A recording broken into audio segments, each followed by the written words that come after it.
Setup wise, the only thing I changed was the steering pinion to a 2.87. 2.87 is what I run with all ovals in the next gen. This will be your first quality lap. You're just trying to gain the tires up to this point. Now going on the backstretch at your first lap, the idea should be to get heat in the tires, and it should be to line up the run down the front stretch for your actual quality lap. So we're gonna go into turn 3 here, and we're gonna brake super early, way early right there. See, I'm way early. I normally brake around this logo here, and when we brake, we're going down into fourth. We're gonna ride the top here, just trying to keep it out of the wall.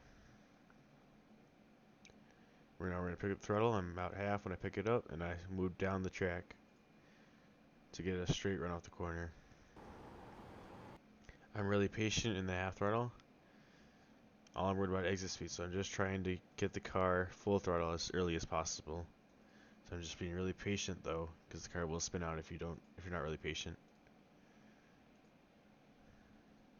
Now that I can see the exit and I'm really straight, that's when I finally get full throttle. To compare, I'm about hitting the red in the rev limiter, just past our finish line. Now heading into turn 1, you're going to want to look at this little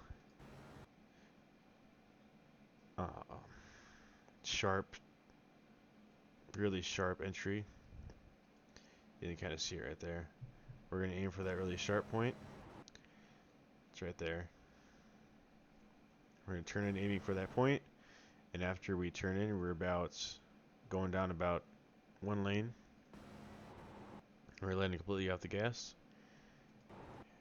and then we're picking up the gas right away after we let off completely. So initial let off is complete, and then we slowly pick up the gas after that. I pick it up very slowly to about half throttle, and I'm just trying to ride it so it goes through the corner and also gets closer to the wall. So we're bringing the car close to the wall there. And a good rule of thumb between your car and the wall is the seam in your A-pillar. We're just going to line up an A-pillar just above the seam here. And we're using the throttle to get ourselves up to the wall. You want to use most throttle you can without spinning out or without hitting the wall. Now after we got up to this top seam here, now that we've confirmed that we got the pillar above this top seam, now we're looking for these logos. And as soon as that really comes in our face, you can see I let off completely. And I start turning down the track. The reason I let off completely is because the car will not turn down the track if I don't let off completely. If I were to just keep in throttle, the car would just run this high line throughout the corner. And that would not work. So I let off and start turning down the track as I let off. So I let off and then turn down. And immediately after I let off, I'm back in the throttle. But I only am about half. And if I were to go any more, I would have the grip on exit for the rears. So we're just going to slowly increase the throttle as we gain more grip off exit. And we're trying to keep the wheel straight. We're trying to avoid correcting the wheel, because if we correct it at all, we're going to lose a lot of speed. And the car's going to be more unstable. So we're just trying to avoid getting loose in the first place.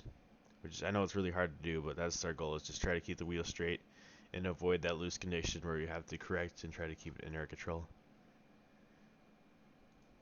Now that we are off the corner, we're going to move to the left, get away from that wall, get away from that side draft, and we're going to go right back to that wall on entry of 3. Entry of 3, we're about braking right where this Goodyear logo starts. Initial brake is like a quarter.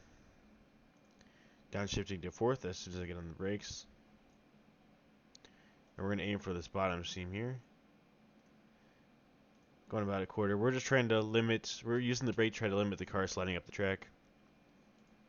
We're just going to modulate that brake based on how the car feels, trying to keep it below this seam, trying to keep it from washing up the track.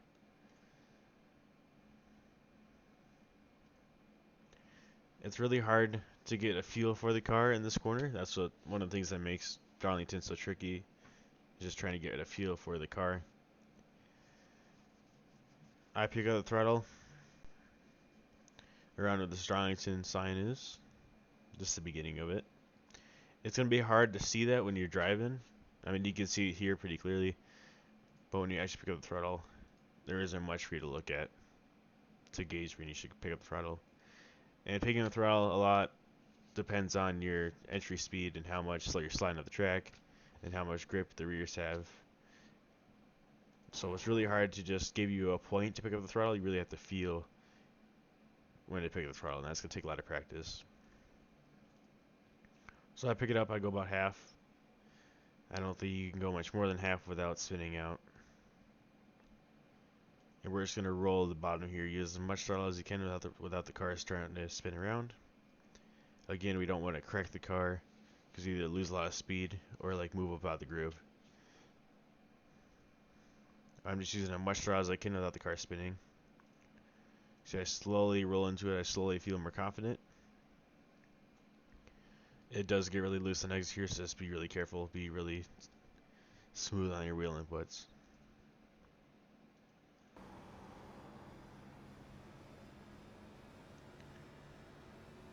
And I ran a 28.65.